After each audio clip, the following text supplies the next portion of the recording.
In June 1996, I delivered a message to an audience in Northern Virginia about then Speaker of the House, Newt Gingrich.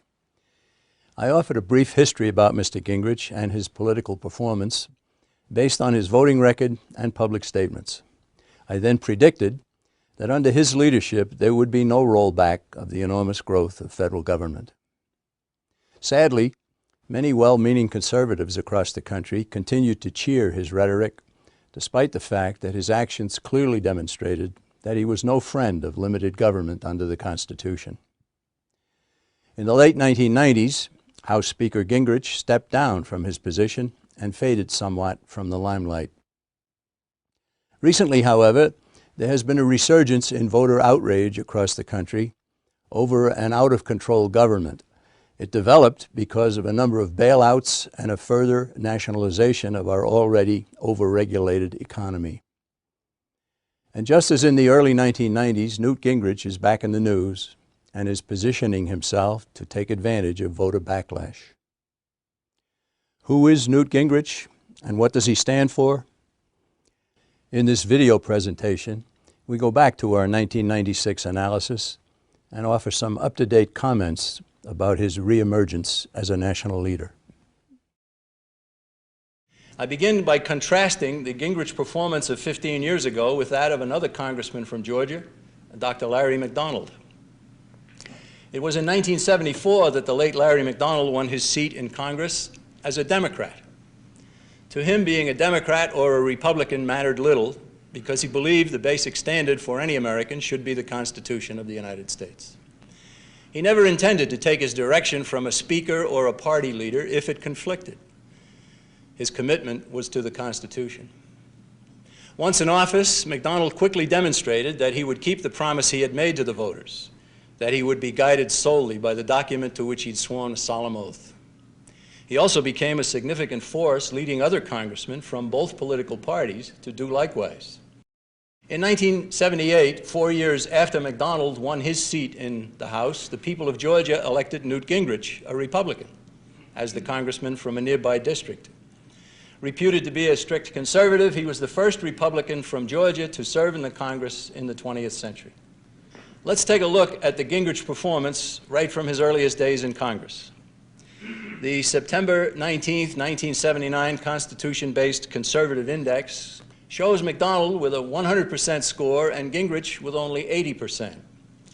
Gingrich earned deficient marks in this rating period for voting for the creation of a Department of Education and for designating 68 million acres of mineral-rich land in Alaska as a federally protected wilderness. McDonald correctly maintained that there is no authorization in the U.S. Constitution for federal involvement in education. He also knew that a former leader of the American Communist Party named William Z. Foster called for a federal Department of Education by name in his 1932 book, Toward Soviet America. Among the elementary measures the American Soviet government will adopt to further the Cultural Revolution are a National Department of Education. The studies will be revolutionized, being cleansed of religious, patriotic, and other features of the bourgeois ideology. The students will be taught on the basis of Marxian dialectical materialism, internationalism, and the general ethics of the new socialist society. The measure creating the Federal Department of Education passed in the House by 210 to 206. A shift of 3 votes, therefore, would have defeated it. Ever since its creation, educational standards in America have plummeted. But Gingrich voted for something that the Constitution doesn't permit and the communists wanted. And he wasn't alone, because the Department of Education was also eagerly sought by then-President Jimmy Carter. Regarding the Gingrich vote for locking up huge portions of the state of Alaska, we see again that the Constitution contains no authorization for federal land control. But there is an explicit call for land control in the very first of the 10 planks of the Communist Manifesto. The famous document crafted by Marx and Engels in 1848 calls for abolition of property in land and application of all rents of land to public purposes. The way our nation is being run, all land will soon be owned or controlled by the federal government. Marx wanted land control, a progressive income tax, termination of the rights of inheritance, a central bank, which is precisely what the Federal Reserve is, and government control of education. There are even explicit attacks in the manifesto on private property, the family, marriage, and homeschooling. The federal land grab should have been stopped years ago, but it wasn't, and it continues to the point where huge percentages of the territory of each of the 13 western states is now federally owned. The April 9th, 1980 Conservative Index again shows McDonald with a perfect 100% score and Gingrich with supporting the grant of Most Favored Nation status to Communist China. Most Favored Nation status for Communist China has enabled the tyrants who run that nation to flood America with slave labor goods, steal American jobs, and build up the treasury of the most murderous regime the world has ever seen. In the 13 years since I delivered that speech, the flight of American jobs to China only increased. And according to a first quarter 2009 Department of Treasury report, China has become the world's largest holder of U.S. debt, about $800 billion worth. Press reports from late 2008 and early 2009 revealed that Chinese officials are nervous about the amount of U.S. debt that they hold. Because of that, Secretary of State Hillary Clinton recently traveled to China to implore Chinese officials to continue propping up the dollar. All of this dependence on China started nearly 3 decades ago when the U.S. Congress granted China Most Favored Nation status, and Newt Gingrich voted for it. The people of Georgia thought that they had elected a stalwart anti-communist and conservative in Gingrich, but this was another early indication that they had not. There would be plenty more. It is also important to realize that dozens of congressmen had the same 100% score as McDonald during these rating periods. Gingrich would later vote to supply funds to promote trade with the Soviets, to transfer 2.2 million acres in Idaho to federal wilderness status, to arrange for federally funded loan guarantees to facilitate greater trade with Red China, to make taxpayer funds available to foreign governments through the Export-Import Bank, to grant amnesty to illegal immigrants, and to continue the costly monstrosity known as foreign aid. Gingrich did cast some votes that any constitutionalist could support, but the specific votes I have mentioned are those which clearly separated the Constitution's men from the establishment's boys. There were many more votes of this variety. For example, in 1994, before he became Speaker, Gingrich voted for funding for the National Endowment for the Arts, for an extra $1.2 billion for UN peacekeeping, for a presidential line item veto, for $13 billion in foreign aid, and for $166 million more for the IRS.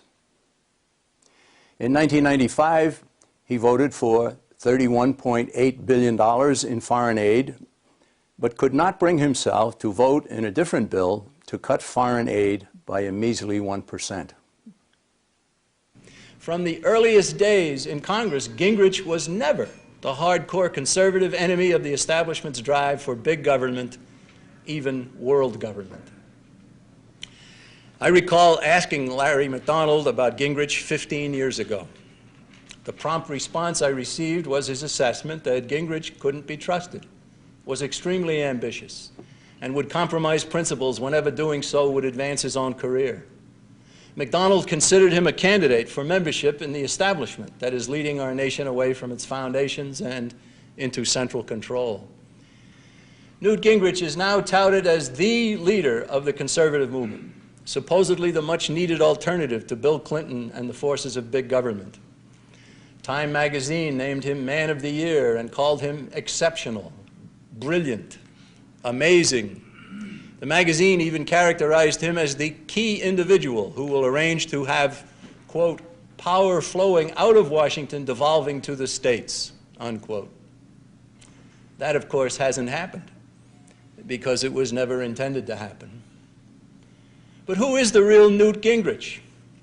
William F. Jasper included a telling glimpse of the early Gingrich career in an article from the New American Magazine in December of 1994. Jasper reported what the current biography yearbook for 1989 revealed about the speaker. This publication's short bio sketch began by noting that after Gingrich graduated from Emory University in 1965, he received advanced degrees from Tulane University in 1968 and in 1971. He then became a professor at a state college in Georgia. But then the current biography yearbook for 1989 stated the following: his behavior at Tulane appeared to belie his future conservatism and hawkish foreign policy views. He accepted student deferments rather than face the draft during the Vietnam War, experimented with marijuana, led a campus demonstration defending the school paper's right to print a nude photograph of a faculty member, and campaigned for Governor Nelson A. Rockefeller of New York in 1968. Well, to put it mildly, these are not the credentials one would expect to find in a principled conservative. No campaigner for Nelson Rockefeller could ever seriously be characterized as a conservative. When the Republicans won control of the Congress in the elections of 1994, Gingrich had already risen to the position of deputy party leader in the House. He therefore had the inside track to become Speaker. Because he was about to become the most powerful man in the entire Congress, a great deal of attention came his way. Ever the brash professor, he produced a list of 8 books he wanted fellow members of Congress to read. One was the Declaration of Independence. Another was the Federalist Papers, written by Madison, Hamilton, and Jay. But the Constitution was not on his list. Another of the books that Gingrich recommended made many sit up and take notice.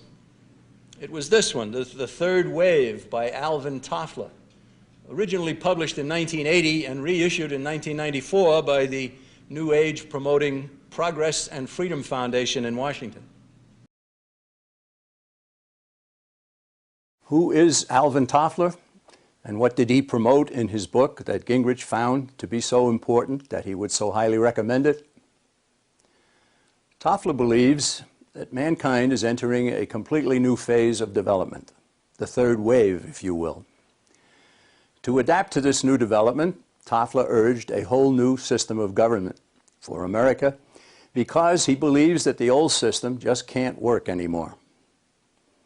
He began the final chapter of his book with a letter addressed to the founding parents, which is what he called the founding fathers.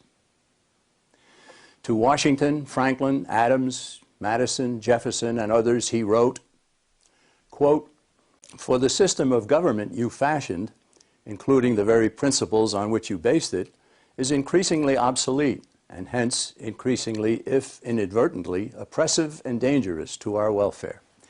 It must be radically changed and a new system of government invented, a democracy for the 21st century," end quote.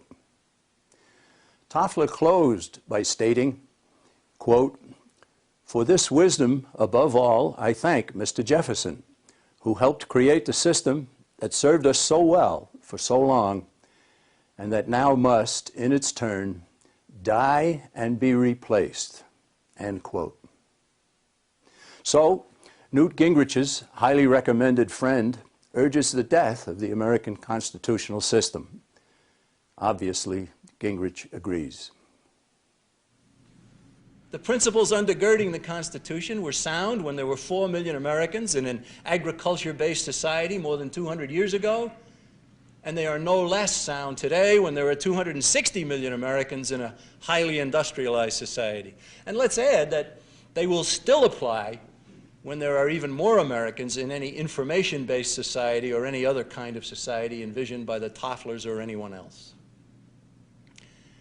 How many Americans there are and how they earn a living aren't the most fundamental considerations. We are still human beings possessed of a nature that doesn't change. And that realization 200 years ago led to the Constitution, and that Constitution ushered in the greatest nation in the history of the world. Gingrich even wrote a foreword to Alvin and Heidi Toffler's book entitled Creating a New Civilization. His relationship with the Tofflers goes back over many years, and he knows their thinking very well. Only a few days after the Republican triumph in 1994, Gingrich told a press conference, quote, "The best description of me is that I'm a conservative futurist. Mary Ann and I have for a long time been friends of Alvin and Heidi Toffler, the authors of Future Shock and the Third Wave." Now, this man, who is the Speaker of the House, has repeatedly sworn an oath to adhere to the strict limitations in the U.S. Constitution. He has sworn this oath every second year at the beginning of each new Congress in which he has served. Yet, he rather brazenly endorses an attitude which holds that the document he's pledged to abide by is obsolete and must die and be replaced. In 1995, Gingrich authored his own book, To Renew America. Now, as I understand it, the word renew means to reinvigorate and not discard what was once new. My dictionary even supplies the word restore as a synonym. If America is to be restored politically and in numerous other ways, it stands to reason that its foundations would be given a new emphasis. It stands to reason that getting back to the Constitution would be the basis of the renewal.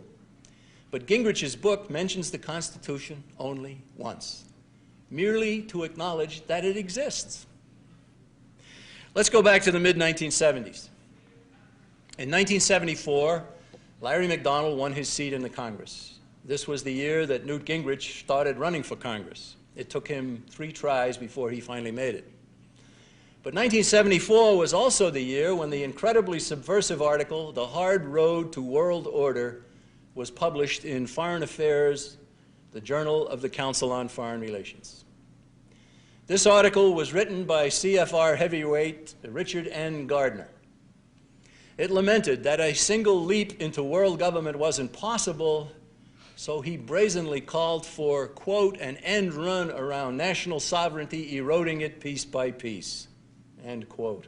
He even stated that the end run approach could produce some remarkable concessions of sovereignty that could not be achieved on an across-the-board basis.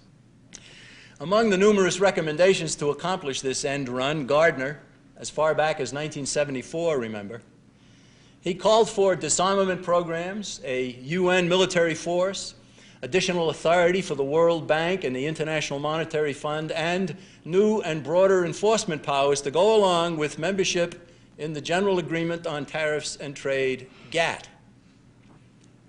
Now, no one from the Council on Foreign Relations has ever repudiated these explicit Gardner-authored attacks on national sovereignty.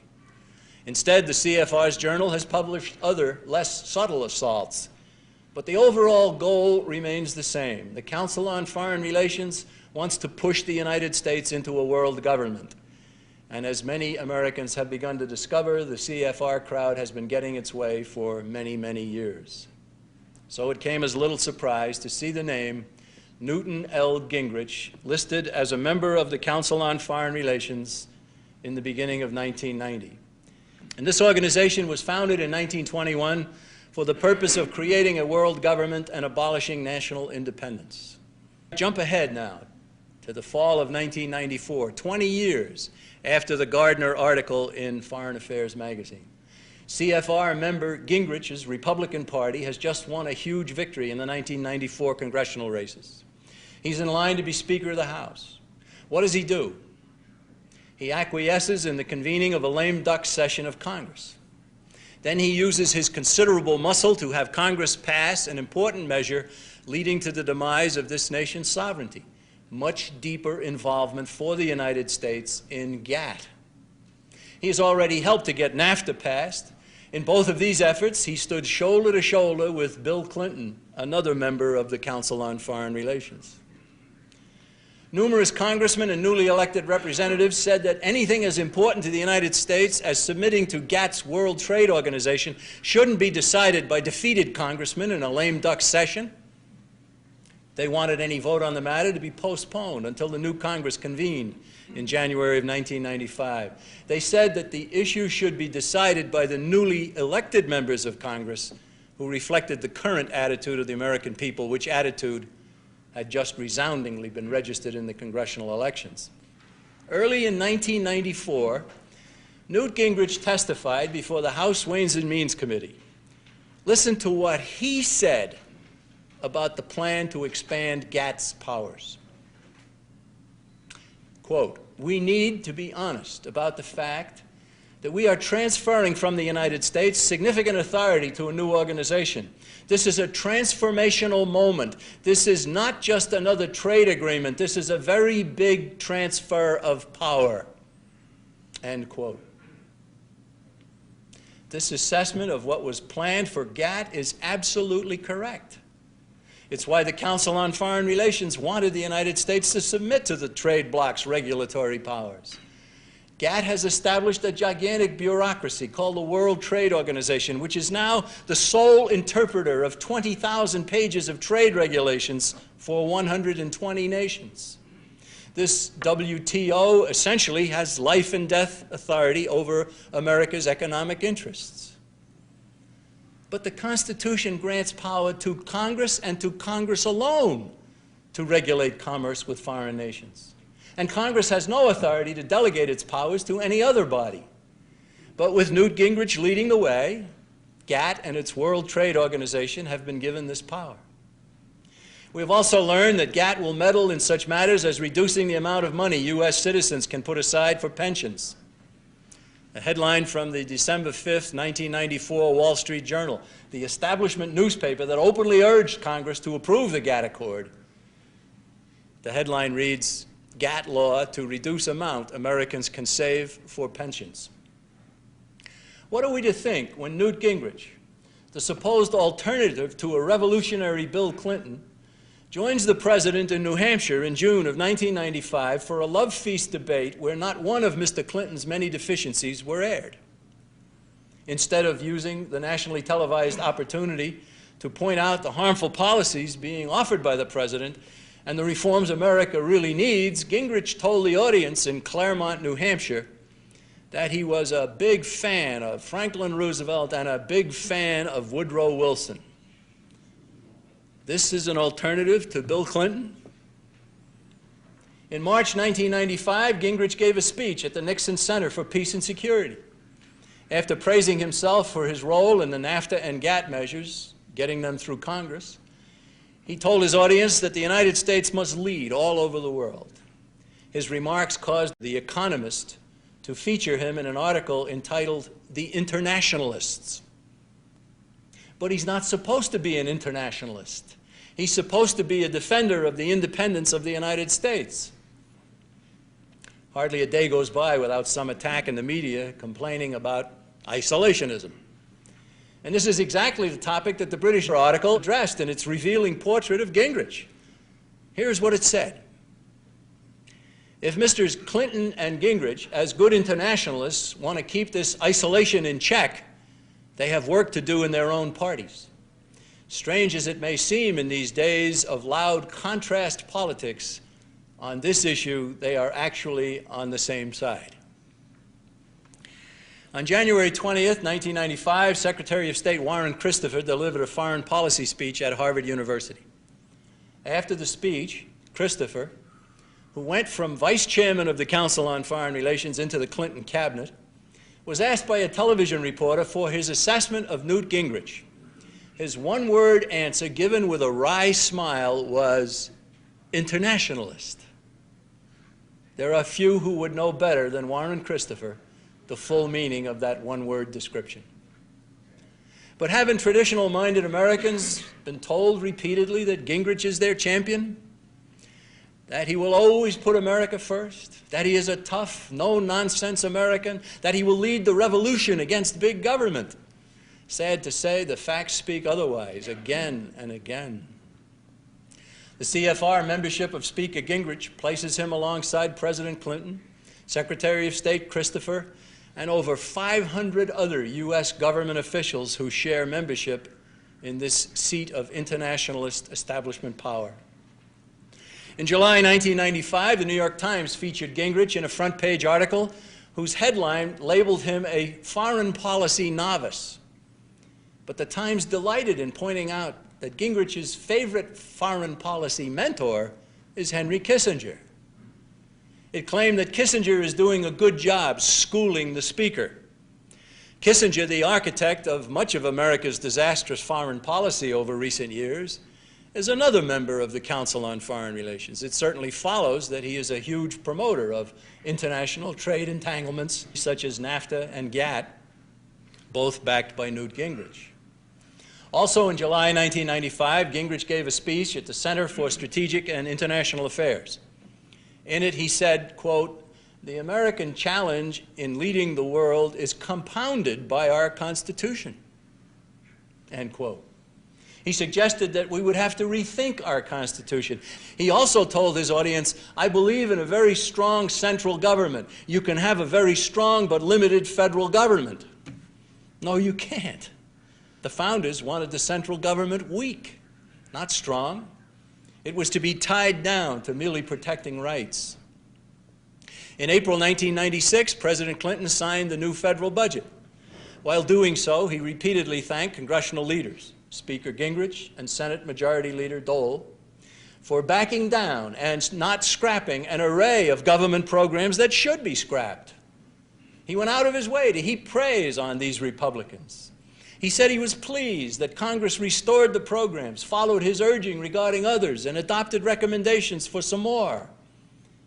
These programs, all of which were supposed to be terminated according to Gingrich, include oppressive environmental laws, the National Service Program, the United Nations-inspired Goals 2000 program for America's schools, federal financing of local police, and UN peacekeeping missions for our nation's military.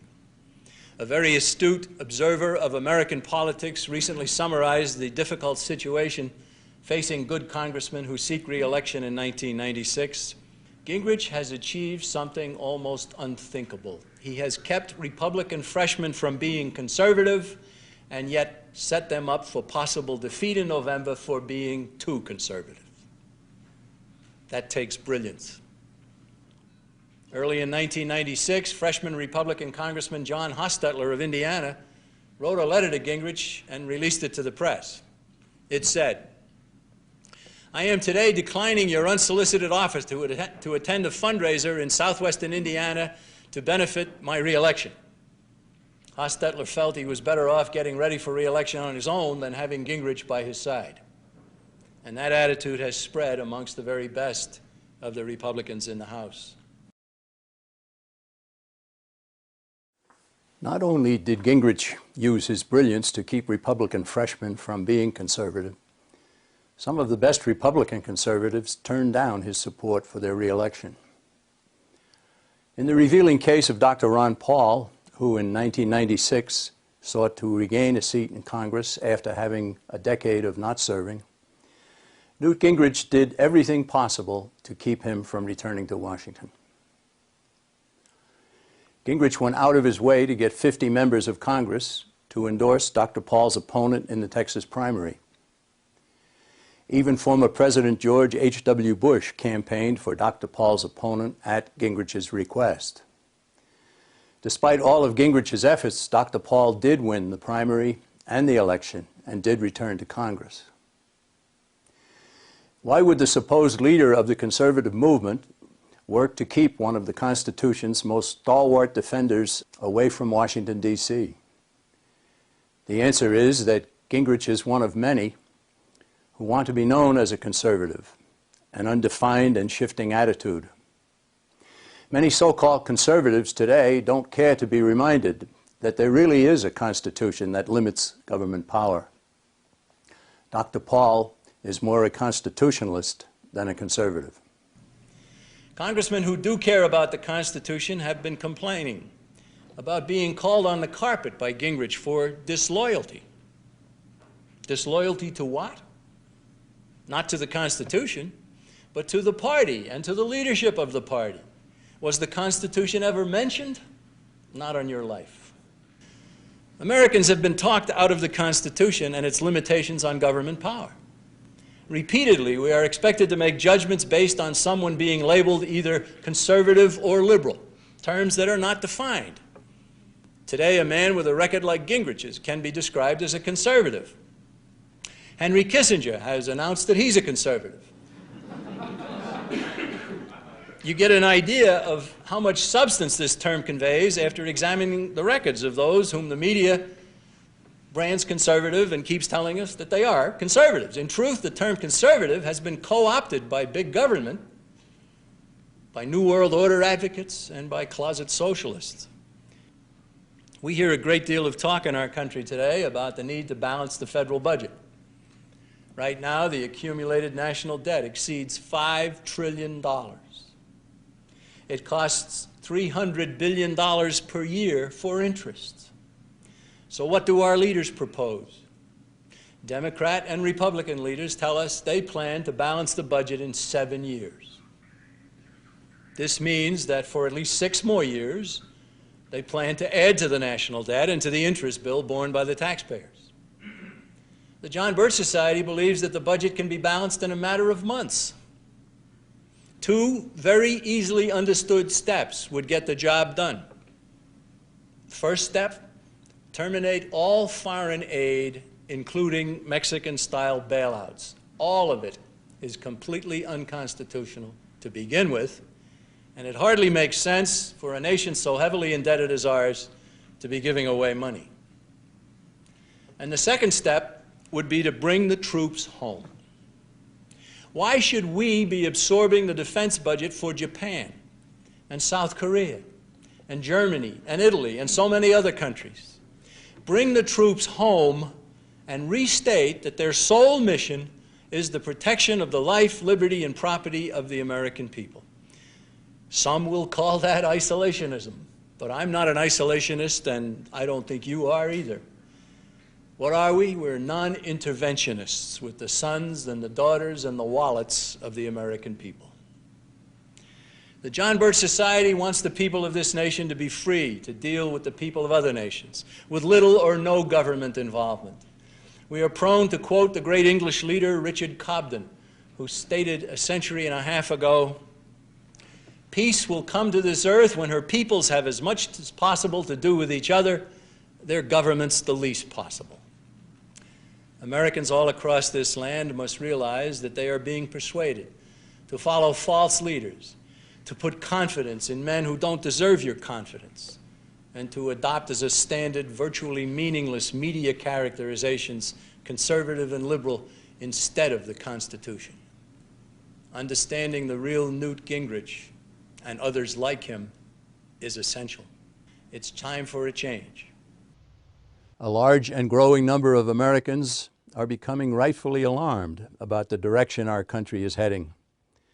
Newt Gingrich is positioning himself, and the establishment media is suggesting him as the leader of this resistance. Americans should know more about this man and others like him to avoid being duped by false leaders who masquerade as friends of freedom when they are in fact internationalists and closet advocates of big government.